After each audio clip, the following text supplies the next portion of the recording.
Will the promise of ESG in a cleaner world in the future choke the global economy today?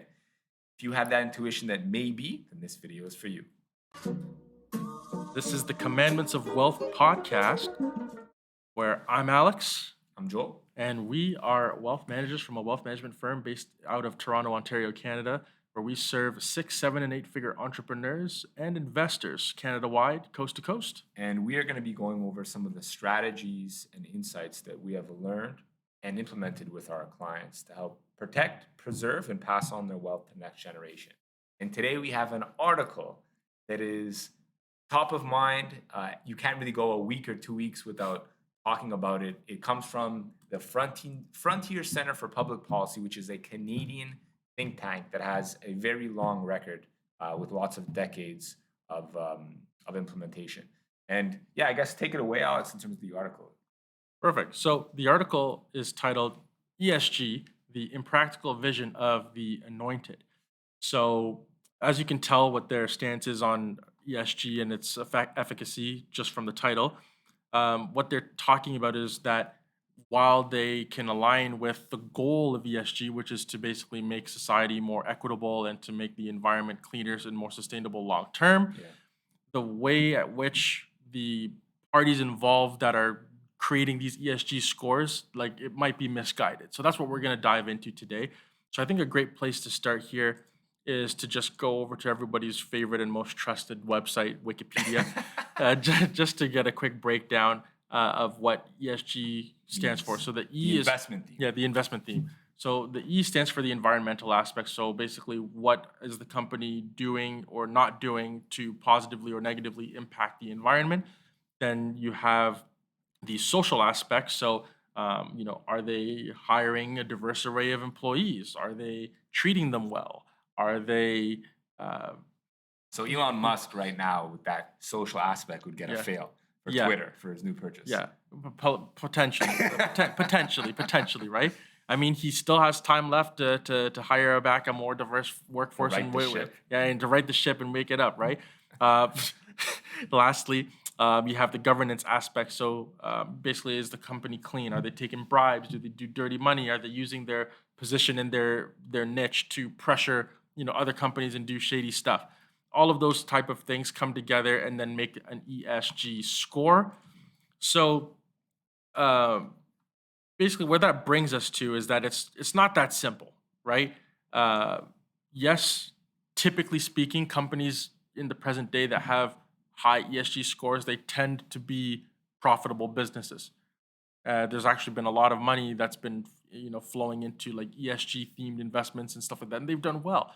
But what this article is pointing out that it might sound good on the surface, but if you dive deeper, then that's when you start to kind of see certain challenges that come up. So they're talking about things like if you have, just as an example, right? Because we could read the article, but if you have like an alcohol company, right? So historically they've had industries and things that they would refer to as sin stocks, right? So things like alcohol, cigarettes, tobacco companies, where they have a negative impact on society, so we label them as such, and we try to appeal Not to invest in them. to not invest in them. So in this article, they're basically saying, okay, so what about the companies that supply or work with these businesses? Are you going to apply your ESG rating? Is that going to impact those companies negatively because they're technically facilitating it, right? So they're highlighting things like that. And what part of the article is that? So right here, that's where they're talking about, The initial sin stocks, and then the next article. the next portion of the article. Yeah, right here. Yeah. Heavy equipment, construction machinery, forestry. Yeah, I agree, right? Effectively, what they're saying and what people really do need to acknowledge is we will eventually get to a world of renewable power from various sources. Mhm. But today, almost everything we use Ding, comes ding, from ding, ding, ding. oil, natural gas, or coal power. Exactly. Whether it's plastics, whether it's these suits, microphone, our computer, and the chips associated to them. Even pharmaceuticals use oil. In them. Yeah, like Apple has a pretty good ESG score as an example. Mhm. But if you really start digging into it, they manufacture their phones primarily in China and India, where people get paid much, much, much less than in the West. Yeah, exactly. And then inside their phones, they have lithium. Mhm. Right now, most of the lithium supply chains come from East Asia and Mhm. Australia. Mhm. And their cobalt that they pick up, it also goes in our electric cars. Mhm. That comes from, unfortunately, impoverished areas of Africa where you have 10, 12, 15, 18-year-olds in mines pulling that out, the Mhm. cobalt, right? Exactly. So it's an ideology that is great in theory, but just like the article is talking about, Mhm. will meet challenges. And I guess show them that graph in terms of oil production around the world, So right on. or oil So production, but I yeah, guess the oil energy consumption. usage. Yeah, energy consumption. No, exactly. So if we look at this, so if we're just looking at the 1950s, to about 2020, right? It took us just over 50 years just to get 10 to 20% of the global energy consumption to be renewable. To the tune of 10 to 20% renewables, Yeah, right? yeah. So if we look, like 80 to 90% of the world's energy consumption is still heavily based in coal, oil, and natural gas. Legacy energy. Legacy energy, if you want to call it that, the non-renewables, if you want to call it that, right? And this didn't happen right away, right? Like Mm-hmm. from the 1970s on, especially the West, Mm-hmm. Canada and the USA, that was the reason why they wanted to become so energy independent from some of these oil producers in the past. Mm-hmm. Because in the 70s and 80s, inflation spiked even higher than we have here. And it Yeah. was a very similar dynamic, everybody. Is instead of it, an energy crisis being stimulated by the Russia-Ukraine war, it was stimulated by the Middle East at the time. The Yeah. dynamic is very similar. Mm-hmm. And when you look at this chart, like you said, 80 to 90% comes from legacy energy. Mm-hmm. Most of the things we use is legacy energy intensive, right? We bring our food through trucks. Yes. Our pesticide, Mm-hmm. all kinds of stuff is used through natural gas and oil. Our chips, our computers, our phones, our plastics to package the food that stays fresher longer, Mm-hmm. right? All kinds of things.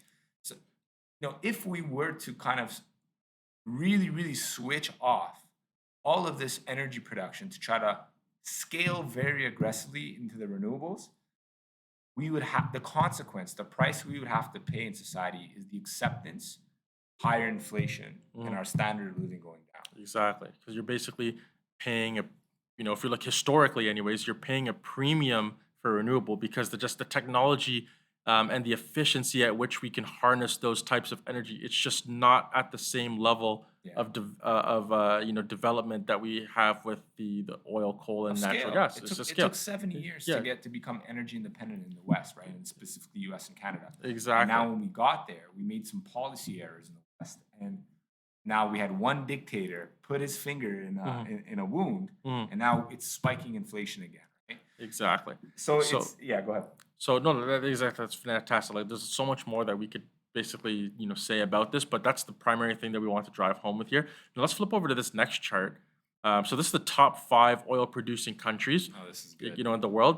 So now, I mean, you can see this, this chart here. The number 1 producing, country is the States, Which is the blue line. right? Which is the blue line. But the main thing we wanted to drive home with here is Well, one. let's highlight. Yeah. Like, what are the top 5? Name out the top 5. So you got United States, Yeah. you got Russia, Number 2, right? You got Saudi Arabia, number 3, you got Canada, 4. and Iraq, and I'm skipping the former USSR because they're not with us. The Russia. Yeah, It's the green it's- line. yeah, exactly. The Russia rebranded. Yeah, Russia rebranded, exactly. Yeah. The green and gray. Yeah. But so the top 5 are US, Russia, Saudi, Canada, Iraq. Mhm. So how many democratic countries do we have in the top 5 here? US and little US. US and Canada? Yeah, exactly. Okay. And then the rest, Russia, Saudi, and Iraq are either autocratic or dictatorial. Yeah. And then if you want to do the top 10, you have Nigeria, hmm you have Venezuela, So like- basically, failed governments or impoverished. failed governments, less cleanliness in terms of regulations. Like, where would you guys want to get your oil from? Is it for me, we're taxing ourselves here aggressively, hmm and then for the illusion of being clean in our localities, we're then making the world more pollutant because there's no way Energy Venezuela or Saudi are able to take out oil from the ground in a more efficient with ESG policies in us, right? Being more socially, having governance. So I ask everybody all the time, like, we have so much oil here. Why are we not using it in the West? And that's what brings us to the initial intro that Joel did with this video, right? Is are we choking the global economy under the illusion of what ESG is supposed to bring us, right? And I would say, like my opinion on the matter would simply be, we're gonna get there. Yeah. Things are already trending that way. The average person wants to be more conscious. You can see that by the number of Teslas on the Yeah, road. you can see that by the number of Teslas on the road. Yeah. Right? It's just that certain people, you can either, I'd say certain entities either fall into two categories. It's either A, they want to get there too fast, or two, they don't want to get there at all. They don't, yeah, they don't want to get Texas. there. Yeah, they don't want to get there at all. Or I was going to say with the ESG thing, like basically they need to think a bit more on how they come up with these ratings. Because one of the big concerns that I have is greenwashing, right? Where you talked about the misallocation of good resources. Because what ESG effectively does is if you have a really good, efficient business, right, that doesn't have a good ESG score in the same, industry as another business that is, maybe much less efficient, but Better through ESG score. better ESG score. BlackRock could actually divert capital away from the more productive company. Exactly, right? So now you're going to have these bigger companies that are going to get more resources than they otherwise would if we didn't have this, external, thing kind of, interfering with how people would normally spend their money, right? And then the other thing is the elephant in the room is like companies can effectively buy a good ESG score through greenwashing, right? I mean, like I could have terrible, BP did it. yeah. Remember BP? Yeah. British Petroleum, they made everything green. But they had the worst safety record, and it ultimately led to that huge disaster in the Gulf. Yeah. So they were greenwashing everything. They're Yeah. supposed to be one of the greenest companies. They had a sun on their logo. But when you dug and looked behind the curtain, they had the worst safety score, multiple instances of terrible management, and then it accumulated in that disaster in the Gulf. Now some people can go to the beach. Yeah. Yeah, no, exactly, right? So you want to be responsible, and that brings us to our commandment of the day, ladies and gentlemen, which is begin with the end objective in mind and work backwards. Yeah. So, yeah, it's very simple. I agree with you. We will get there eventually. The end goal is we will have a society that is more diverse in terms of its energy production, so we're not so reliant on legacy energy. But it took, to put it in perspective, everybody, it took us about 70 years to become energy independent in the West, to the point where Canada and the US are in the top 5. Top really 3 now, top 3, 4. Yeah. And if we suddenly just switch off our energy production by taxing it more, by forcing less productive means of energy to become produced, the consequences, there's going to be economic damage. You're going to have less things, have less supply of things. Things are going to cost more. So I think a balanced approach is better, and we will get there, right? But it should happen a little bit more naturally.